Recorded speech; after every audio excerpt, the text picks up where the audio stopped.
Iniciando con el desarrollo de la unidad 3, debemos de estudiar la aplicación de la ley penal.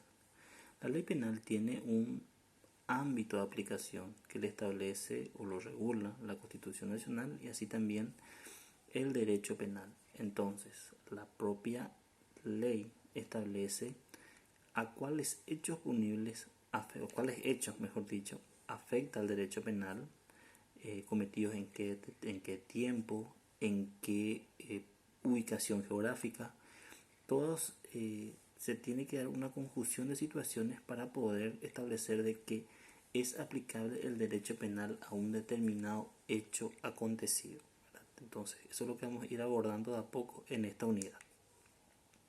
Cuando hablamos de la función de garantía de la ley penal, ahí debemos de ir nuevamente a lo establecido en la Constitución Nacional en el artículo 9 cuando habla del principio de libertad, o sea, del derecho a la libertad, la garantía constitucional de la libertad, donde toda persona no está obligada a hacer lo que la ley no obliga ni privado lo que ya no prohíbe. Entonces, esa es la garantía, ¿verdad?, que nos da la Constitución Nacional en materia penal, en el sentido de que la ley tiene que regular, ¿verdad?, cuál es la conducta prohibida, cuál es la sanción aplicable y el tiempo que rige la misma, el lugar en el cual va a ejercer sus efectos esa ley. Eso tiene que estar todo establecido. ¿Quién va a ser el órgano jurisdiccional que va a juzgar la comisión de hechos de esa naturaleza? Eso debe estar todo regulado en la ley, ¿verdad? Porque a su vez tenemos el artículo 17, inciso tercero también de la Constitución Nacional, que establece como un derecho constitucional el de tener un juicio justo o un juicio previo, ¿verdad? Y que se juzgue por medio de un órgano, digamos, que ya está establecido con anterioridad por la ley misma y no un tribunal especial creado solo para juzgar un determinado hecho.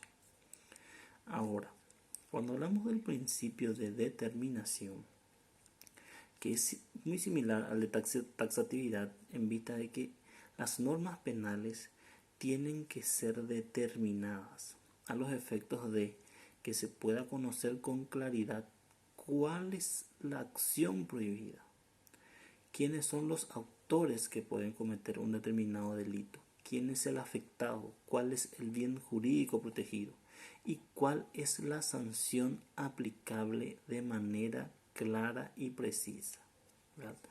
De esa forma, el derecho penal da una seguridad al justiciable, en el sentido de que no se va a recurrir a interpretaciones extensivas para poder dar un significado ambiguo o indeterminado que tiene la norma. Por eso es que toda resolución judicial debe estar inspirada en la Constitución Nacional y en la ley. Entonces, la ley tiene que ser determinada para que la misma se pueda aplicar, digamos, en forma igualitaria para todas las personas.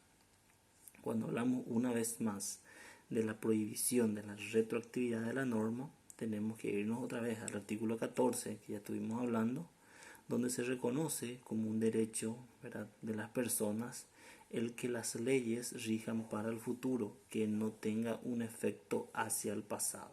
Entonces tenemos la seguridad, porque también debemos partir de una base.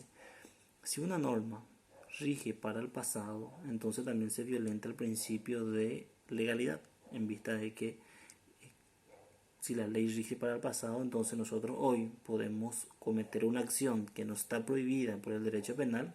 Sin embargo, acá a 3 meses se dicta una norma y como tiene efecto retroactivo, entonces podríamos estar siendo juzgados y eso generaría una suerte de un caos, ¿verdad?, en la sociedad y no tendríamos una seguridad. Así también tenemos el artículo 5 del Código Penal que establece que las leyes, los hechos punibles se rigen por la ley vigente al momento de la comisión del mismo. Entonces, una vez más, hace énfasis al principio de legalidad y a la prohibición de la irretroactabilidad de la ley.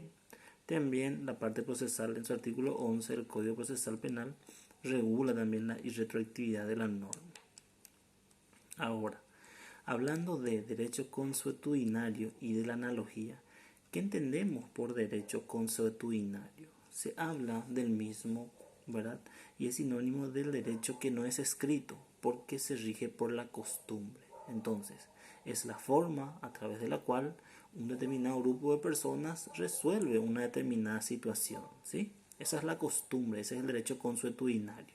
Los nativos, los aborígenes o los originarios se rigen por su derecho consuetudinario. Ahora, por analogía. ¿Qué es la analogía?